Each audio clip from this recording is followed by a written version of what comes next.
This is the second part of a lecture given, or a reproduction of a lecture given in the Seychelles in February 2016. It's about tropical meteorology with emphasis on inversions, their role and precipitation, and some fine-scale aspects of orographic precipitation. Now, we go back to this vertical profile retrieved in St. Helena in the South Atlantic, where we have close to that adiabatic lapse rate in the free troposphere and a well-mixed boundary layer capped by an inversion. Inside the boundary layer we have advection of water vapor towards the intertropical convergence zone, and this inversion is very common in the tropics, or particularly subtropics. The inversion is important for several reasons. It inhibits the vertical mixing of air. We have two almost separate layers above and below the inversion. It stops convection, makes the convection shallow or non-convection at all, except the shallow boundary layer convection. Now we have an influence on the advection of air masses in on a larger scale. Underneath the inversion we have advection of water vapor towards the intertropical convergence zone, and the inversion can modulate the local winds, especially if it meets topography, and it does increase uncertainty in temperature prediction, especially if the inversion is very close to the surface. And it also increases the variability of winds and precipitation and temperature in the vicinity of mountains. Now, let's take a look at this figure. This is a plume from a volcanic eruption, and most of us just see big plume, while if we look at the background we see that the ash, as it gets advected to the southeast towards Europe from Iceland, it is being layered. It's being layered because the atmosphere is stably stratified, and we have a lot of small inversions in this area here. And the inversions are of particular concern because they are still a problem in the models. Here we have an example of a stable layer close to 800 millibars. This stable layer is very poorly reproduced in the model. These are the observations, this is the model, and the model is not very good.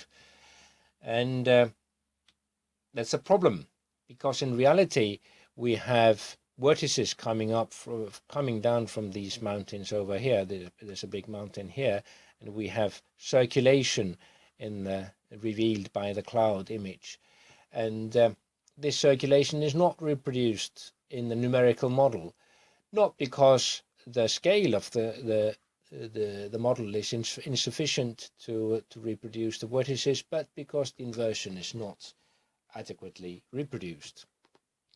And we have another example of problems associated with underrepresentation of a stable layer. These are the observations here. This is the first guess from a reanalysis of the atmosphere.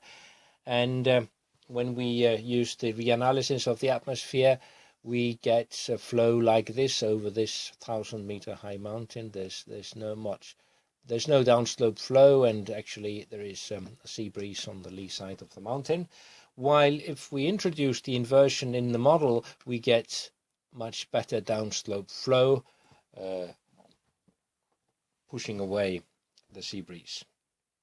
And here we have another example of inversion-dominated flow flowing across a mesoscale mountain. This is actually advocating high resolution, which is definitely a thing we are discussing at this seminar. On this side we have a 9-kilometer resolution, and this is 1-kilometer resolution, and the stable layer is somewhere here.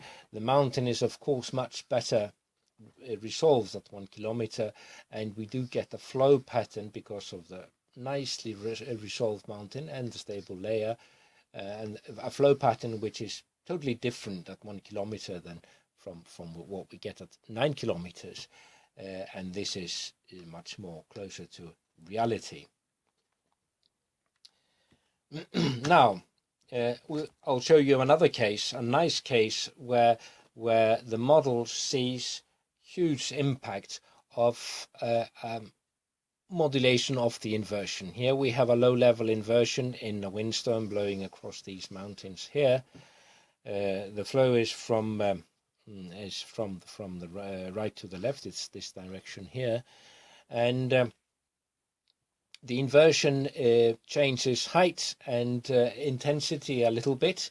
And if we compare the wave pattern in these two images, we see that they are totally different. And they are only different because the stability profile is a little bit different. And this all takes place below approximately 5 kilometers. The wave energy doesn't penetrate any further up. This was an example of a windstorm in Iceland, and the strong winds are designated here in red. So you can see that the areas of strong winds, they have moved. Here we have an example of results from dynamic downscaling of flow over complex terrain. The downscaling goes down to 3 kilometers based on reanalysis from the European Centre. We use our model from the WAD system doing this downscaling, and we look at the greatest errors in the wind speed. These errors here, they have been analyzed individually by simply investigating the cases case by case, and it turns out that in both cases where you have the model underestimating as well as where you have the model overestimating the wind speed very grossly, we have wrong orographic effects in the model. And yet, now you may think that this is because the mountain, even at 3 kilometers, the model doesn't see the mountains correctly. But this is not the case.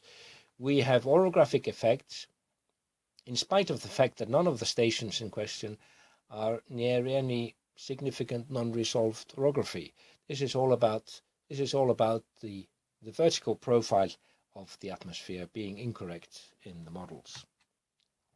Now we move over to precipitation. When an air mass meets a mountain, we get ascending motion. And if we have an example of wind speed of 10 meters per second and a 1,000-meter high mountain, we can get vertical velocities of 1 meter per second from these simple calculations. Now, these vertical velocities generate, of course, precipitation if you have sufficient moisture in the air mass. And typically you would get the precipitation somewhere over here. And here we have an example of how important this extra precipitation can be. We have, this is a downscaling down to 8 kilometers. And we have mountains in this area here with peaks up to about 2,000 meters, 1,500 meters. And the background precipitation is about 1,000 to 1,500 millimeters a year, while we in the mountainous regions we get more than 7 times that amount. And in reality, we do have more than 10 times that amount in the mountains. So we are basically dealing at finer scales with processes that generate this precipitation, while this is what is directly from the synoptic scales. This is what we can get with the WAD system being run at at sufficiently high resolution. Now, here we have another nice example of precipitation in the Alps. This is the topography of the Alps, and this is observed precipitation. We can see that the maximum is on the slopes of each side of the Alps, not close to the peaks. Let's take a look at some more cases of orographically triggered precipitation. This is basically what we saw before, but we can have another example. We can have conditionally unstable air mass that starts giving convection as soon as it starts rising, and that can take place quite quickly, long before the air mass reaches the mountain top. We also have thermally driven flows. These are upslope winds coming from each side of the mountain, and the afternoon showers, they typically start in the mountain and not in the plain or on each side of the mountain. During the night we can have katabatic winds that contribute to convergence and ascending motion on the plain, on the other hand. We have a celebrated effect of feeder and cedar, where precipitation falls through lower clouds and through collision of droplets we get increased precipitation, and depending on the profile of the atmosphere and the length scale of the mountain, we can get a substantial part of the precipitation being advected downstream. And we can also have we do have cases where the wave motion of the air as it crosses the mountain range contributes to convection on the downstream of the mountain, as we can see in these cases here. But in all cases, the horizontal scale of the mountain in question is crucial.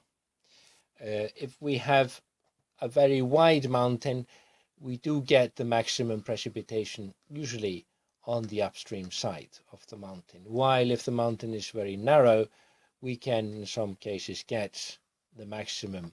The advection of precipitation and hydrometeors may be sufficient to give you the maximum precipitation on the downstream side of the mountain peaks.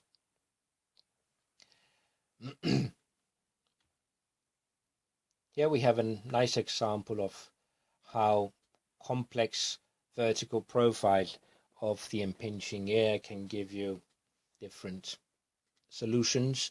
If we have at low levels either weak wind